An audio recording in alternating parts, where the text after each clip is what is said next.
Et si je te disais que aujourd'hui, quelqu'un qui est proche de toi va certainement te mentir. Et le plus probable, c'est que tu ne le remarqueras même pas. La plupart des gens, moi le premier, croient à des mensonges plusieurs fois par jour, sans jamais s'en rendre compte. Mais imagine une seconde que tu puisses inverser la situation. Imagine que tu deviennes une sorte de détecteur de mensonges humains, capable de repérer chaque mensonge avant même de te faire avoir. Voilà ce que personne ne te dit sur le mensonge. Il ne s'agit pas seulement de démasquer les mauvaises personnes. Ton meilleur ami peut te mentir sur l'endroit où il était hier soir. Ta famille peut te mentir sur le fait d'avoir mangé tes restes. Même ton patron peut te mentir sur la vraie raison pour laquelle ton projet a été rejeté. La vérité, c'est que tout le monde ment. Et si tu ne sais pas le voir, alors tu vis dans un monde rempli d'illusions. Voici la bonne nouvelle. Pendant des années, des agents secrets et des enquêteurs ont utilisé des techniques cachées pour reconnaître les menteurs. Et aujourd'hui, nous allons découvrir leurs secrets les plus puissants. À la fin de cette vidéo, tu sauras exactement reconnaître le moment où quelqu'un te ment. Parfois même avant qu'il ait fini de parler. On commence tout de suite par une technique redoutable. La question qui piège instantanément. La plupart des gens posent de très mauvaises questions. Des questions qui rendent le mensonge facile. Par exemple, tu t'es bien amusé hier soir? C'est trop simple, trop vague, trop facile à manipuler. Mais voilà ce que font les vrais enquêteurs. Ils posent des questions qui mettent la pression. Au lieu de demander « Est-ce que tu es sorti hier soir ?» On peut dire « Qu'est-ce qui t'a fait rentrer aussi tard hier soir ?» Tu vois la différence? Tu ne demandes plus si la personne est sortie. Tu pars du principe que c'est déjà le cas. Et là, tout change. Parce qu'elle est obligée de faire un choix. Dire la vérité ou inventer une histoire complète. Et c'est précisément là que les menteurs commettent des erreurs. Parce que inventer une histoire, cela demande d'avoir de l'imagination. Et le fait d'imaginer, cela crée des failles. Mais attends, dans ce qui suit, on va aller encore plus loin. La prochaine technique te donne presque un avantage injuste sur les autres. Voici une règle que presque personne ne connaît, la règle des 5 secondes. Quand tu poses une question à quelqu'un, observe-le attentivement pendant exactement 5 secondes. Pas 4, pas 6, 5. Parce que c'est dans ces 5 premières secondes que son cerveau est sous pression maximale. Après ça,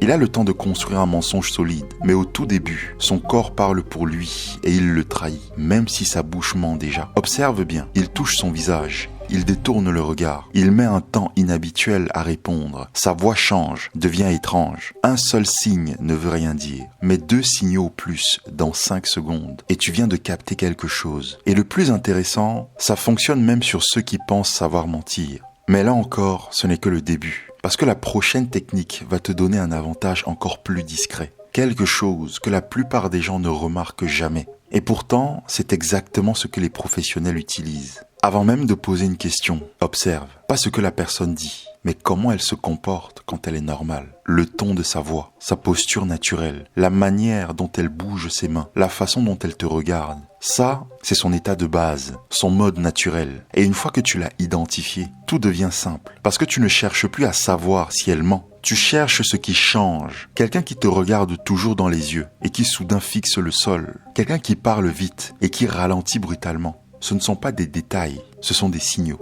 Comme un code caché que seuls ceux qui observent vraiment peuvent lire. Mais c'est là que ça devient encore plus intéressant. Parce que maintenant que tu sais observer, tu peux commencer à tester. Et la prochaine technique est un piège redoutable. Un piège que très peu de menteurs arrivent à éviter. Pose une question, puis reviens dessus plus tard, mais d'une autre manière. Par exemple, tu étais au ciné hier soir, c'est bien ça? Puis 10 minutes après, c'était quel film déjà que tu allais regarder hier soir au cinéma? Simple, mais redoutable. Parce que celui qui dit la vérité ne fait pas d'effort, qu'il se souvient. Mais celui qui ment doit se rappeler de ce qu'il a inventé. Et c'est là que tout se fissure. Il va dire une chose, puis une autre. Une incohérence, un détail qui ne colle pas. Et c'est terminé. Parce que les faits réels restent stables. Mais les histoires fabriquées, elles s'effondrent dès qu'on les touche. Et pourtant, ce n'est encore rien. Parce que certains menteurs sont prudents. Ils évitent les contradictions, mais même eux laissent des traces beaucoup plus subtiles. Et c'est exactement ce que tu vas apprendre à voir maintenant. Certains menteurs sont intelligents, ils évitent les contradictions, ils contrôlent leur narration, mais ils oublient une chose, leur langage. Quand quelqu'un ment, il devient fou.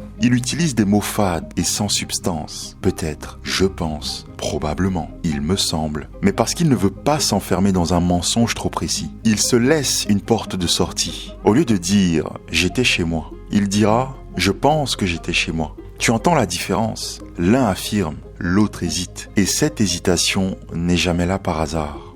Alors écoute bien. Ce ne sont pas les mots marquants qui révèlent un mensonge, ce sont des mots fades, surtout quand la situation représente un enjeu. Et pourtant, même ça ne suffit toujours pas. Parce que parfois, le menteur ne change ni ses mots, ni son histoire. Il fait autre chose, quelque chose de beaucoup plus instinctif. Il fuit. Et c'est exactement ce que tu vas apprendre à repérer maintenant. Quand tu t'approches trop de la vérité, le menteur ne se défend pas toujours, il disparaît. Pas physiquement, mentalement. Il change de sujet, de façon soudaine, sans raison apparente. Au fait, tu as vu cette vidéo? Ah oui, j'ai oublié de te dire, ce n'est pas anodin, c'est un réflexe, un bouton panique. Son cerveau cherche une porte de sortie, parce qu'il sent que tu es en train de toucher à quelque chose de dangereux pour lui. Et la plupart des gens tombent dans le piège. Ils suivent, ils changent eux aussi de sujet, et ils perdent la vérité. Toi, tu ne fais pas ça, parce que tu es abonné à cette chaîne. Tu reviens, calmement, sans agressivité. On en parle après. Mais avant, j'aimerais que tu termines ce que tu disais juste avant, en regardant droit dans les yeux. Et là, regarde bien. Observe attentivement le malaise, l'hésitation, la tension. Parce qu'un menteur peut contrôler ses mots, mais il ne peut pas fuir sans laisser de traces. Ceci dit, il reste une dernière technique, la plus déstabilisante de toutes. Celle qui fait craquer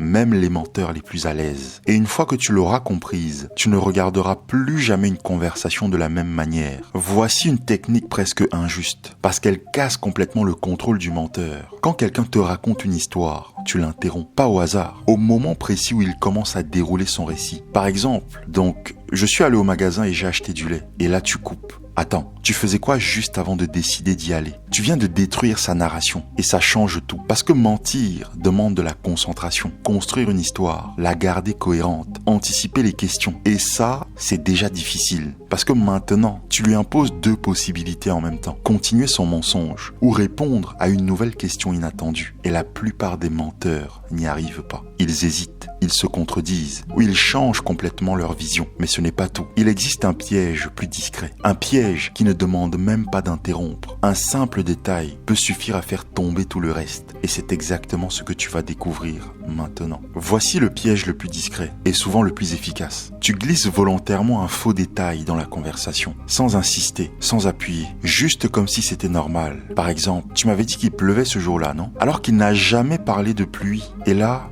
observe. Quelqu'un qui dit la vérité va corriger immédiatement. Non, pas du tout. Il ne pleuvait pas ce jour-là. Mais un menteur va continuer à accepter. Il va suivre parce qu'il a peur. Peur que corriger ce détail fasse s'écrouler toute son histoire. Alors il s'adapte. Sans le savoir, il s'enfonce. C'est ça le piège. Tu ne cherches pas à l'attaquer. Tu observes comment il réagit à l'erreur. Et cette réaction en dit beaucoup plus que son histoire. Maintenant, tu sais tout. Tu connais les techniques, les signaux, les pièges. Mais il reste une chose, une seule. Celle que personne ne peut t'enseigner, mais que tu dois apprendre à écouter. Parce que c'est exactement là que tout se joue. Tu peux apprendre toutes les techniques, observer les gestes, analyser les mots, tester, vérifier, piéger. Mais il y a quelque chose de plus simple et de plus puissant, ton ressenti. Quand quelque chose sonne faux, ce n'est presque jamais un hasard. C'est un léger décalage. Cette impression que quelque chose ne colle pas. La plupart des gens l'ignorent. Ils rationalisent, ils minimisent, ils se rassurent. Et c'est exactement là qu'ils se trompent. Parce que ton instinct ne te parle pas avec des mots. Il te parle avec des signaux faibles, des micro-détails que ton cerveau capte, sans que tu en aies parfaitement conscience. Alors écoute bien, pas aveuglément, pas sérieusement. Parce que combiné avec tout ce que tu viens de voir, ça devient une arme. Maintenant, teste, observe autour de toi et dis-moi en commentaire quelle technique t'a le plus surpris et surtout laquelle a vraiment fonctionné pour toi. Si cette vidéo t'a ouvert les yeux, abonne-toi parce que ce que tu viens de découvrir, ce n'est qu'une partie de ce que les gens ne voient jamais. Dans la vidéo qui va s'afficher à l'écran, tu vas découvrir quelque chose d'encore plus dérangeant. Quelque chose qui explique pourquoi certaines questions ne méritent aucune réponse de ta part. Clique sur cette vidéo maintenant avant de continuer à céder ton pouvoir en répondant naïvement à des questions qui te paraissent innocentes en apparence.